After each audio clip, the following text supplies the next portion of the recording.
Hey guys, we are going to work on practice sheet number 13. And so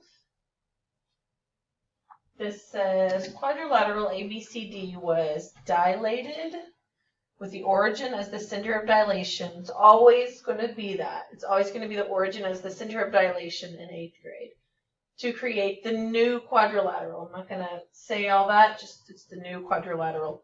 Which rule best represents the dilation that was applied to quadrilateral ABCD to create the new one? So I've got to look here, and hopefully I can see this is the original, and then the new one is bigger. Okay. So remember, hopefully you know on the day of the test, you're going to write all those rules down. Okay, your translation, reflection, rotation, dilation. And hopefully we remember that our dilation rules should be a number in front of the x, the same number in front of the y. So when I look here, hopefully I know B is incorrect. This is a translation.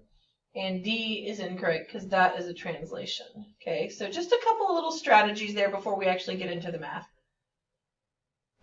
Now officially, since I know this is getting bigger, there's really only one answer that is going to work.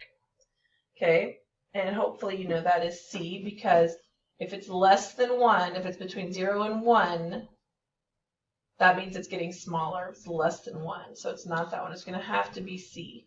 And if I just want to verify that, I'm going to look over here. I can see, remember, scale factor is new over original.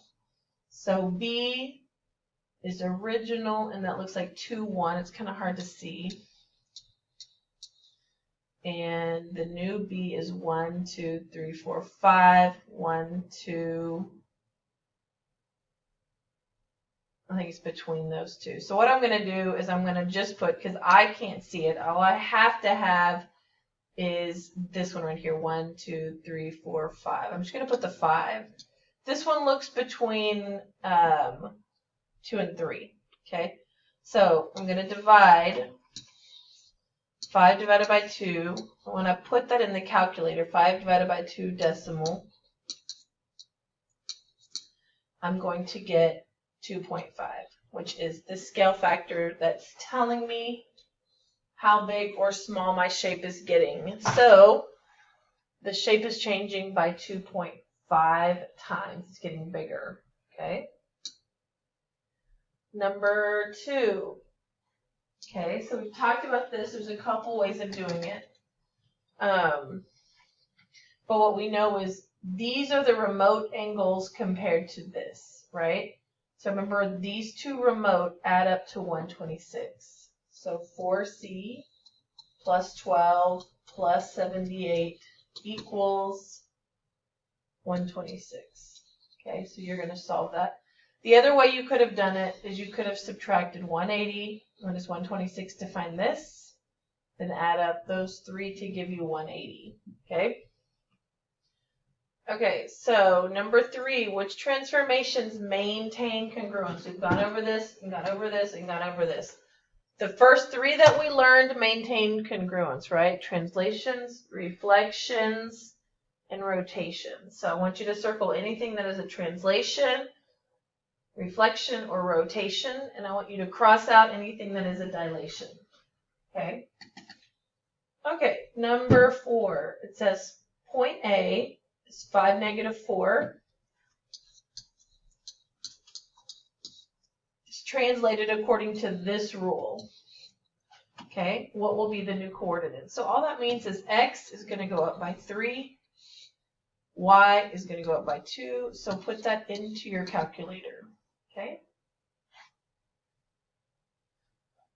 Okay, number 5. I'm not going to do this one for you. I want you to use your formula chart.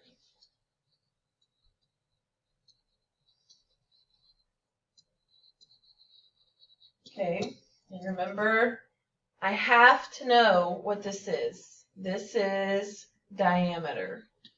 Okay, so in order to find area, I have to find the radius. So remember, to find radius, you do half of this. That will give me the radius. You have to understand that. We have to get better at this. Okay? So I'm going to let you plug this in and solve for area and circumference. Okay, number 6. I'm going to let you do that one. Number 7, we'll do that one together. It says find the volume of a pyramid. So I want you to look at your formula chart. Look at your formula chart and what does it tell you about volume of a pyramid? And hopefully you know it says 1/3. If it comes to a point, it's 1/3 big B H. Okay? So then 1/3, and normally I have to find the area of the base, but look here, they gave me the area. It's a pentagon, right? This is a pentagon, and we don't even know the formula for area of a pentagon. So they were nice, and they gave us that 33, right? And then the height or the altitude is 4. So I want you to plug that into the calculator. You should get a whole number. And by the way, your units should be millimeters cubed. Okay?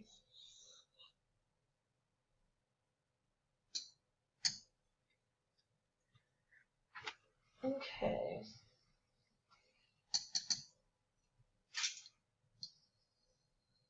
So number 8, this is new. Okay. It says a new playground is created in the form of a square.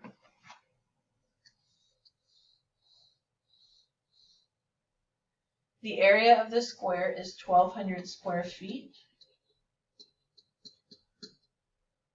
What is the side length of the playground? Okay, so remember, this is what we just learned the other day. We made our table of our perfect squares and square roots. Okay, now we don't need that because we have our calculator. So remember, side length is this symbol here, right? So wherever x squared is, press Control and press x squared, and you're going to see this symbol. And then put 1,200 and punch that in and round it to the 10th. So 1 place past the decimal. 1 place past the decimal. Okay. And number 9. Quadrilateral ABCD is dilated with a scale factor of 1/2. What will be the new coordinates of point A? So here's point A. So, well, let me show you. Let me do C if you don't know how. For C, I would say, okay, well, that is 4 and -2. Now, when I punch this in, or half of, so if I do half of 4, I would get 2. And if I do half of -2, I would get -1. And that would be the new C. Okay, you can put in the calculator if you want 1/2 times 4. 1/2 times -2, and you're going to get these two numbers. Okay, so now you're going to do that with this one, and I will tell you, you will have a decimal for one of the numbers. Okay, so put A here, not A prime, put A here, then do half, and you will either A get a decimal or B get a fraction.